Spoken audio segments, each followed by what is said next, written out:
తిరుపతి స్థానిక తిలక్ రోడ్డులోని శ్రీ కరుమారి అమ్మ దేవాలయంలో జూలై 17 నుంచి ఆగస్టు 16 వరకు నెల రోజుల పాటు అత్యంత వైభవంగా ఆడినేల మహోత్సవాలు నిర్వహించనున్నట్లు ఆలయ ధర్మకర్త జె నాగేశ్వరరావు తెలిపారు. సోమవారం ఆలయ ప్రాంగణంలో బీజేపీ నాయకులు గుండాల గోపీనాథ్ రెడ్డి, ఆలయ అర్చకులు వేలాయుధంతో కలిసి ఈ మహోత్సవాలకు సంబంధించిన కరపత్రాలను ఘనంగా ఆవిష్కరించారు. అనంతరం వారు మాట్లాడుతూ జూలై 17వ తేదీ శుక్రవారం ఉదయం 5 గంటలకు పాలకుండల మహోత్సవం మంచినీళ్ల కుంట శివాలయం వద్ద నుండి ప్రారంభమవుతుందని, రామచంద్ర పుష్కరిణి, రాములవారి ఆలయం, కోదండరామస్వామి ఆలయం నుంచి తిలక్ రోడ్డులోని శ్రీ కురిమారియమ్మ దేవాలయం వరకు భక్తులు భారీగా పాలకుండలతో ఊరేగింపుగా చేరుకుని అమ్మవారికి ప్రత్యేక అభిషేకాలు నిర్వహిస్తారని పేర్కొన్నారు. అనంతరం ఉదయం 10 గంటలకు పాలాభిషేకం జరుగుతున్నదని, టికెట్ ధరను 200గా నిర్ణయించామన్నారు. మహోత్సవాల్లో భాగంగా జూలై 24న కూరగాయల అలంకారం మరియు 26న అన్నదానం, జూలై 31న గంధం అలంకారం, ఆగస్టు 7న కుంకుమ అలంకారం, ఆగస్టు 14న గాజుల అలంకారంతో పాటు ఉదయం 10 గంటలకు అన్నాభిషేకం, మధ్యాహ్నం 2 గంటలకు పొంగల్ సమర్పణ, ఆగస్టు 16న ఆదివారం రాత్రి 8 గంటలకు ప్రత్యేక అభిషేకం అనంతరం సాయంత్రం 6:30 అగ్నిగుండం ప్రవేశ మహోత్సవం నిర్వహించనున్నట్లు నిర్వాహకులు తెలిపారు. ఈ కార్యక్రమాల్లో భక్తులు అధిక సంఖ్యలో పాల్గొని అమ్మవారి ఆశీస్సులు పొందాలని ఆలయ కమిటీ కోరింది.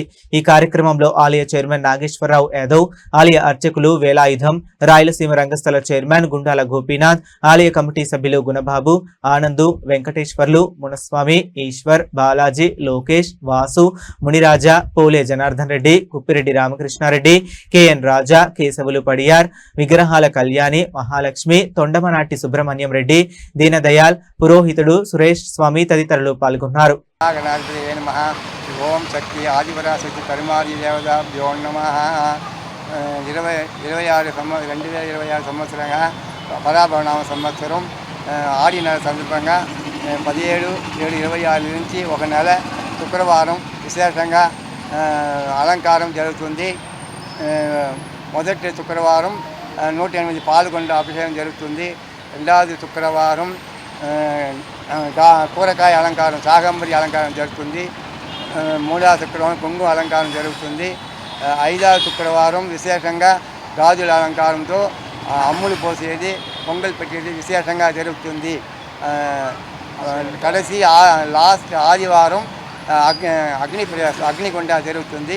అందరూ భక్తులు అందరూ వచ్చి పాల్గొని అమ్మవారి కృపా కటాక్షం చేసుకోవడానికి కోరుతున్నాము. ఈ నెల 17వ తేదీ పాలకొండలో అభిషేకం, కాయగూరల అలంకారం నెల రోజులు జరుగుతుంది. భక్తాదులందరూ పాల్గొని జయప్రదం చేస్తారు.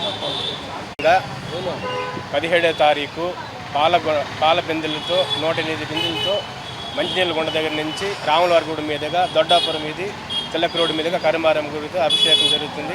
2వ వారం బంగారు కవచంతో, 3వ వారం వచ్చేసి శాకాంబరి అలంకరణ అంటే కూరగాయల అలంకరణ, 4వ వారం వచ్చేసి అంబిళ్ళు పోసి, 5వ వారంతో గాజుల అలంకరణ చేసి రేపు నెల 16వ తారీఖు అగ్నిగుండ ప్రవేశం జరుగుతుంది. కాబట్టి భక్తులందరూ వచ్చి విజయవంతం చేయాలని కోరుకుంటున్నాం. తిరుపతి స్థానిక సున్నప వీధిలో వెలిసిన కరిమారియమ్మ తల్లి దేవాలయంలో ప్రతి ఏడు ఆడి మాసాన్ని పురస్కరించుకొని నెల రోజుల పాటు, అంటే ఈ నెల 17వ తేదీ నుంచి రేపు నెల 16వ తేదీ వరకు ఒక నెల రోజుల పాటు ఆడి మాసంలో కరిమారియమ్మకి ప్రత్యేక అభిషేక పూజలు జరుగుతాయి. ఒక్కొక్క వారం ఒక్కొక్క అలంకరణతో అమ్మవారు భక్తులకు దర్శనం ఇస్తారు. ఆ విధంగా ఈ ఆడి మాసంలో ప్రత్యేక కార్యక్రమాలకు ఆలయ చైర్మన్ నాగేశ్వర యాదవ్ గారు, అలాగే ఆలయ అర్చకులు వేలాయుధం గారు ఈ ఆడి మాస ఉత్సవాలకు సంబంధించిన కరపత్రాలను ఈరోజు రిలీజ్ చేశారు. ప్రతి ఒక్కరూ భక్తులు ఈ 17వ తేదీ నుంచి జరుగు కరిమారియమ్మ ఆడి మహోత్సవాలకి పాల్గొని మొదటి రోజు మంచినీళ్ళకుంట శివాలయం నుంచి పాలకుండలతో అక్కడి నుంచి ఊరేగింపుగా నగరంలో వచ్చి అమ్మవారికి అభిషేకాలు జరుగుతాయి. ఆ రోజు నుంచి ప్రతి వారం ఒక్కొక్క అలంకరణతో, ఒకరోజు బంగారు కవచంతో అలంకరణ, ఒకరోజు కాయగూరలతో అలంకరణ, మరి ఒక రోజు గంధముతో అలంకరణ, మరి ఒక రోజు గాజులతో అలంకరణ, ఇలాగ ప్రతి వారం విశేషంగా అలంకరణ చేసి అమ్మవారి దర్శనాన్ని మనకు భక్తులకు ఇస్తారు. అందువల్ల ప్రతి ఒక్కరూ వచ్చి ఈ ఆడి మాసంలో కరిమారి అమ్మని దర్శించుకుంటే అన్ని శుభాలే జరుగుతాయి, పిల్లలకు మంచి చదువులు వస్తాయి, వ్యాపారం అభివృద్ధి చెందుతుంది. ముఖ్యంగా రైతులకు పాడి పంటలు సస్యశ్యామలంగా పండుతాయి. ముఖ్యంగా కరిమారి అమ్మకి ఆడి మాసంలో నెల రోజుల పాటు ఈ విశేషంగా పూజలు చేస్తే సకాలంగా వర్షాలు కురుస్తాయి. ఇప్పుడు ఎండలు ఎక్కువగా ఉంటాయి. ఈ మాడి మాసంలో కరిమారి అమ్మ తల్లి ఆశీస్సులతో వర్షాలు బాగా పడి అందరూ సుఖ సంతోషాలతో ఉండాలని ఈ నెల రోజుల పాటు అందరూ వచ్చి అమ్మవారిని దర్శించుకోండి. రేపు నెల 16వ తేదీతో అగ్నికుండంతో అన్నదానంతో ఈ ఉత్సవాలు ముగిస్తాయి. అందరూ రండి, అమ్మవారిని దర్శించుకోండి. అమ్మవారి దీవెనలు, చల్లని దీవెనలు మనకందరికీ కలగాలని కోరుకుంటూ ఓం కరిమారి అమ్మ తల్లి.